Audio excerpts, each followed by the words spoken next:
everyone! In today's video, we are out on an on-location portrait photo shoot comparing the new Sony G Master 50mm f1.2 to the Zeiss 50mm f1.4.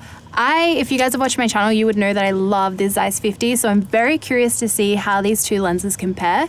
And if you haven't watched it yet, I have my full review on the G Master 50 1.2 up on my channel, so I'll leave it linked down below if you want to watch. We are using both lenses on two Sony a7 III bodies, which are set up exactly the same, so let's get started with our comparison. Let's start over there. I like the tunnel of trees up there. If you stand in that section in there, so I'm gonna shoot like a mid-length portrait here. And we're starting off with some simple portraits, and we've got all the trees surrounding Lily here to create really nice framing for the portrait.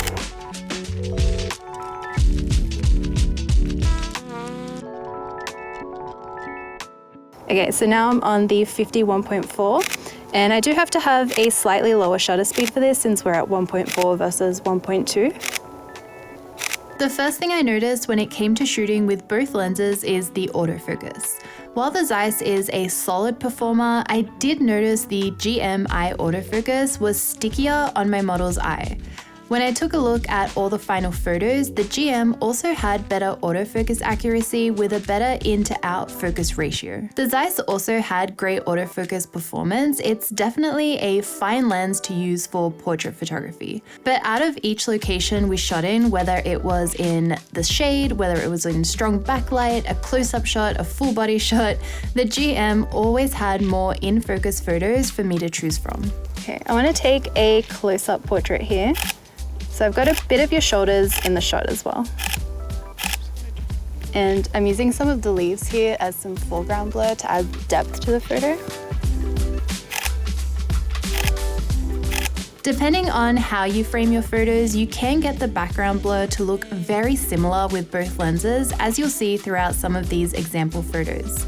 In this close-up portrait in particular is where you can really see the difference in bokeh. That big, round, soft bokeh from the GM is so beautiful. I also really like how the leaves on the left-hand side are more out of focus compared to the Zeiss.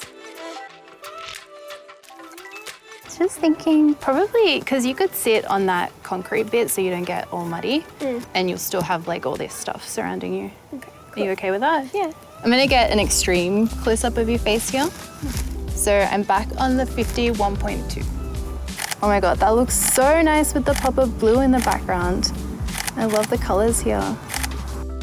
When it comes to taking close-up portraits is when I can see the biggest consistent difference.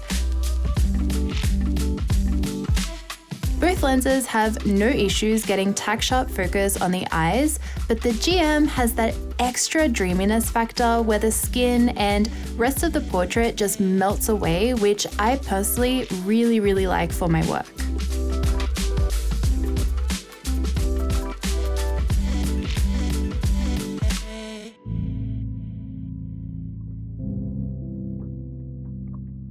When it comes to mid-length to full body portraits, again, both lenses are really similar.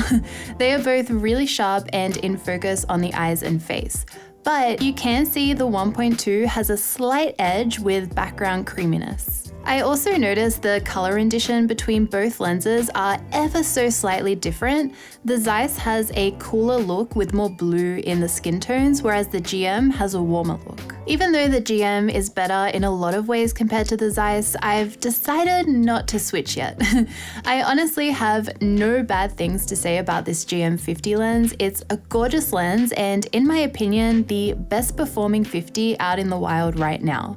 So if you came here for some 1.2 gossip, then you came to the wrong place, because the reason I'm not switching yet is purely a personal one. So I shoot weddings with a dual camera setup on me for most of the day, just like what I was using in this video today.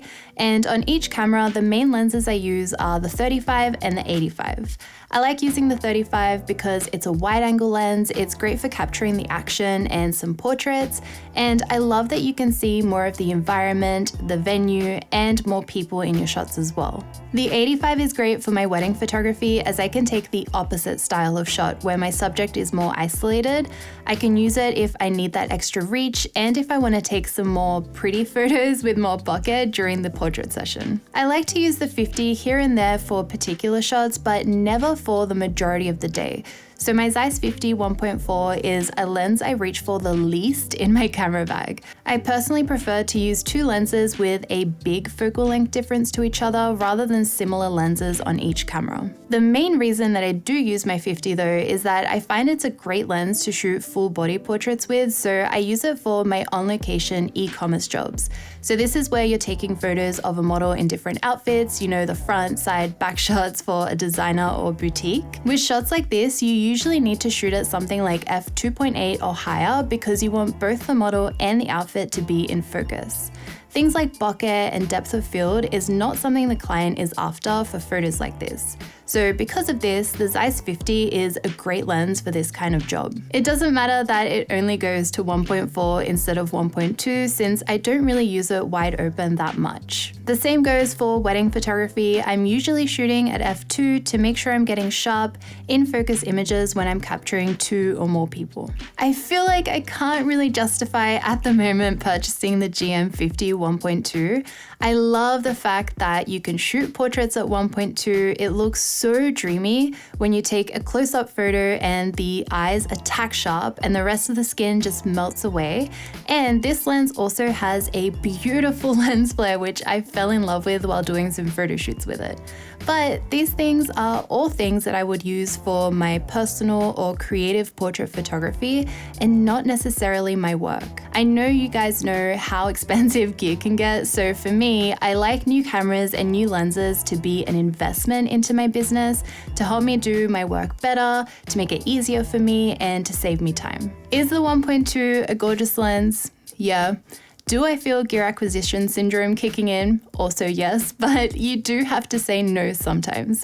If I didn't have a high-end 50, maybe if I had the 50 f1.8, the 55 f1.8, or maybe no 50 at all in my bag, and I was deciding between the Zeiss and the G Master, I would skip the Zeiss and go for the G Master.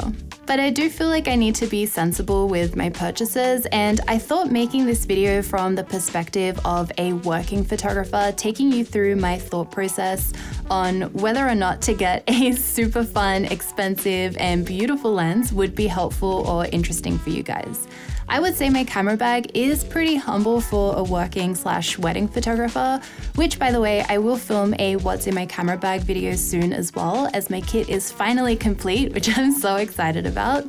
But yeah, if the roles were reversed and I shoot in a different style where I use the 50 focal length for the majority of the day when I'm shooting a wedding, and the 35 is a lens that I hardly touched, which is a very weird thing to think about, then I for sure would upgrade my 50 to the GM since I would be utilizing all its upgraded features. I will still have the option open to getting the GM 50 1.2. Maybe if Sony end up releasing the a7 IV one day, it might be nice to upgrade this lens as well.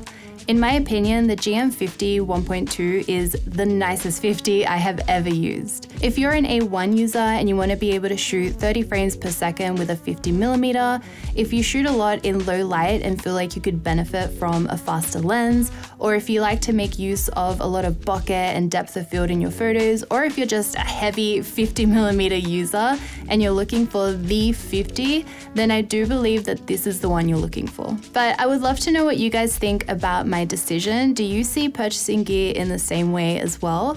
And do you guys have gear acquisition syndrome towards anything at the moment as well? I know I can't be the only one, but yeah, I'm just thinking about that GM 50 and I really want it, but I know I don't need it at the moment. I also felt it towards the A1. It was a very sad day when I had to return that camera body.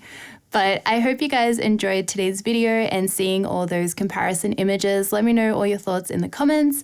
But I make new videos every single week, so I'll see you all next time. Bye.